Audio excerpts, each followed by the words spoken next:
Bom dia, mais uma manhã com Deus, priorizando a palavra de Deus. E nesta manhã do dia 19 de novembro, nós vamos meditar de Atos, do capítulo 21 ao capítulo 23. E que a paz do Senhor encha o teu coração nesta manhã. Capítulo 21, Paulo chega a Tiro. Depois de nos apartarmos, fizermos a vela e correndo em direitura, chegamos a Cós, no dia a Rhodes e dali a Pátara. Achando um navio que ia para a Fenícia, embarcamos nele, seguindo viagem. Quando Chipre já estava à vista, deixando à esquerda, navegamos para a Síria e chegamos a Tiro, pois o navio devia ser descarregado ali. Encontramos discípulos, permanecemos lá durante 7 dias e eles, movidos pelo Espírito, recomendavam a Paulo que não fosse a Jerusalém. Passado aqueles dias, tendo-nos retirado, prosseguimos viagem, acompanhando por todos, cada um com a sua mulher, filhos, até fora da cidade. Ajoelhados na praia, oramos e, despedindo-nos um dos outros, então embarcamos e eles voltaram para a sua casa. Quanto a nós, concluímos a viagem de Tiro e chegamos a Pitedemoída, onde saudamos os irmãos e passamos um dia com eles. No dia seguinte, partimos e fomos para Cesareia e entramos na casa de Filipe, o evangelista, que era um dos 7, e ficamos com ele. Tinha este 4 filhas donzelas que profetizavam. Demorando-se ali alguns dias, desceu da Judeia um profeta chamado Ágabo, e vindo ter conosco, tomando o cinto de Paulo, ligando com ele os próprios pés e mãos, declarou: isso te diz o Espírito Santo. Assim os judeus em Jerusalém farão com o dono deste cinto e o entregarão nas mãos dos gentios. Olha o que este profeta está falando sobre a ida de Paulo a Jerusalém. Então os irmãos começaram a se preocupar com essa decisão de Paulo de ir para Jerusalém, né? Era certo que, diante do temor dos irmãos, Paulo seria preso em Jerusalém.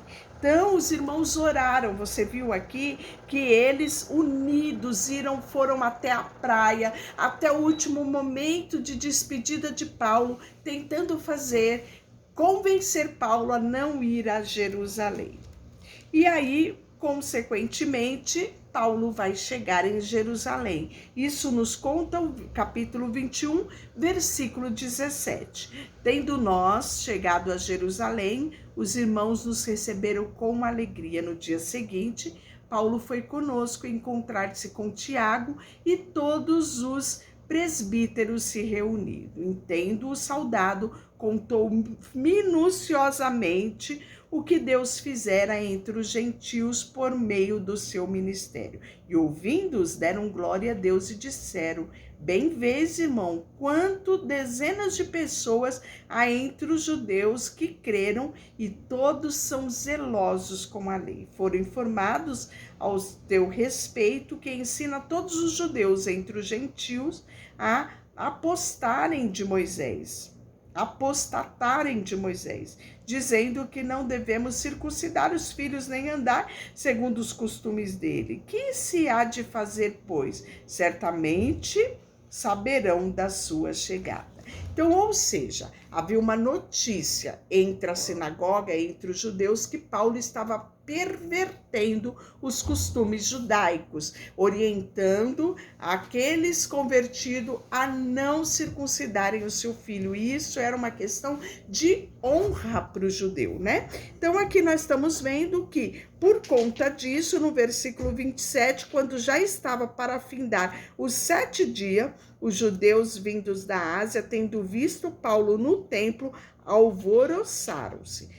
todo o povo e o agarraram, né?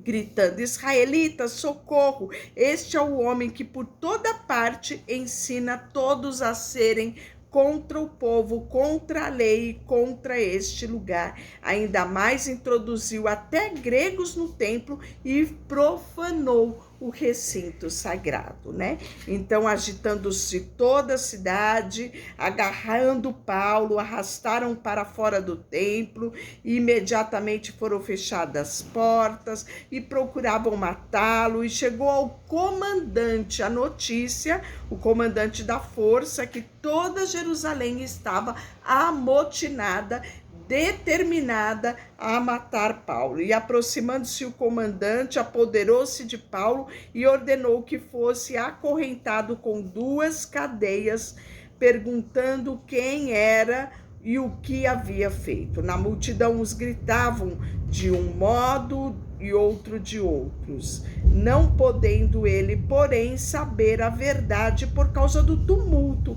ordenou que Paulo fosse recolhido à fortaleza, né?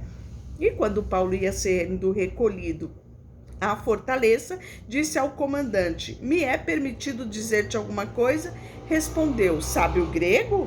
Não és tu, porventura, um egípcio que há tempo sublevou-se e conduziu-se ao deserto 4.000 sicários? Respondeu-lhe Paulo: eu sou judeu, natural de Tarso, cidade não insignificante na Sicília, e rogo-te que me permita falar ao povo. Obtida a permissão, Paulo, em pé na escada, fez com a mão sinal ao povo e fez-se grande silêncio, e ele falou na língua hebraica, dizendo. E aí Paulo vai, no capítulo 22, apresentar a sua defesa, né? Falando de toda a trajetória da vida dele, que ele perseguiu este caminho até a morte, prendendo, mantendo em cárceres homens, mulheres, e aí ele vai contando toda essa trajetória dele até o momento em que na estrada de Damasco ele teve aquele encontro, não é? Ele caiu ao chão e ele perguntou: quem és, né? Aquele que falava com ele. E aí: eu sou Jesus, o Nazareno, a quem tu persegue. Então ele conta toda essa experiência, a partir dessa experiência, como ele começou a pautar a sua vida, como ele começou a caminhar a partir dessa experiência. E aí Paulo vai livrar-se de ser açoitado.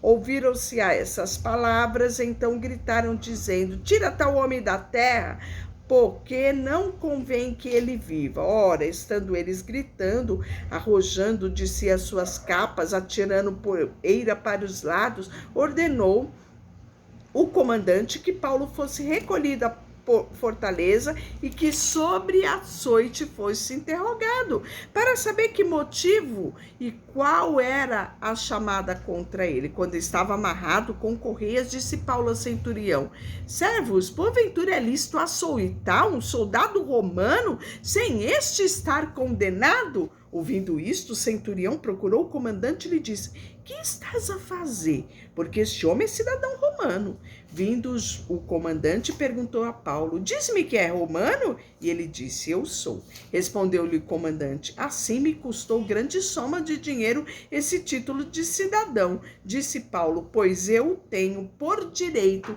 e por nascimento, né?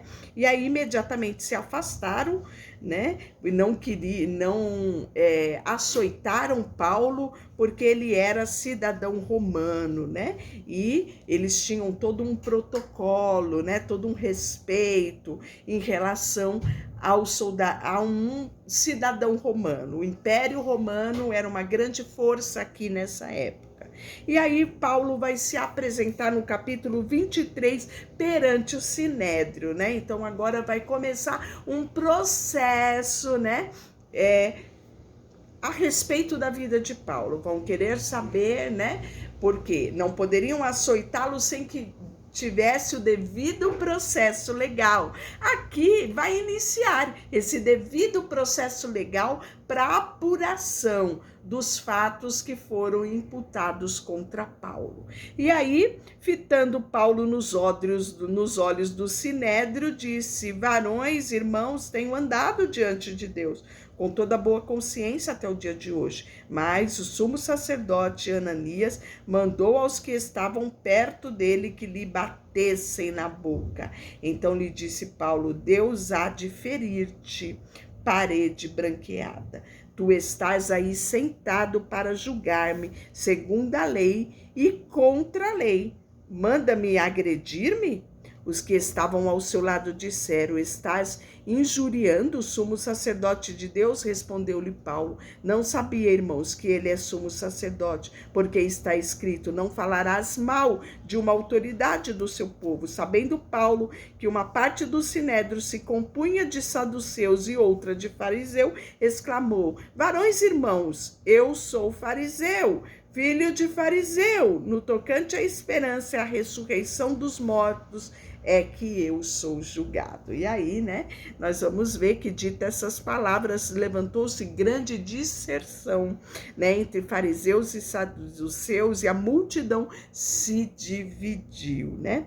E aí nós vamos ver que no versículo 11, na noite seguinte, o Senhor, pondo-se ao lado dele, disse: coragem, né? Que é o Senhor falando com Paulo: coragem, pois do modo porque deste testemunho ao meu respeito em Jerusalém, assim importa que também o faça em Roma. Então aqui Paulo sabe que ele não vai ser morto ali, que ele vai ser enviado para Roma, que isso faz parte do propósito de Deus. E eu quero encerrar hoje o nosso devocional trazendo essa reflexão.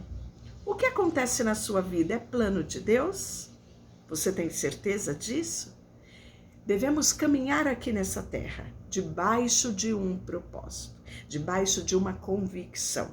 A palavra de Deus nos fala que somos forasteiros aqui nesta terra. Temos um tempo determinado, um propósito a ser cumprido. Então, se você não tem certeza do próximo passo, peça a Deus. Fale: Deus, da mesma forma que o Senhor disse para Paulo como ele deveria andar e qual seria o próximo passo, diga para mim também. E o Senhor vai falar. O Espírito Santo de Deus é ele que nos conduz a toda a verdade. E quando Jesus foi assunto ao céu, ele nos deixou o Espírito Santo para que estivesse conosco até a consumação dos séculos. Deixa eu orar por você. Senhor, nesta manhã, colocamos diante de Ti o nosso coração, a nossa vida. Pedimos que o Senhor nos dirija os passos. Não queremos andar nessa terra ou estar nessa terra ou viver um dia após o outro, mas queremos caminhar certos. Como Paulo aqui foi orientado ao Senhor, que ali não findaria os dias e que ele chegaria a Roma, nós queremos ter certeza também, Deus, de qual será o próximo passo. De vivermos não de acordo com as circunstâncias, mas de acordo com o Teu querer e o Teu propósito. Colocamos diante de Ti tudo que temos e tudo que somos. Em nome de Jesus, amém. Deus te abençoe.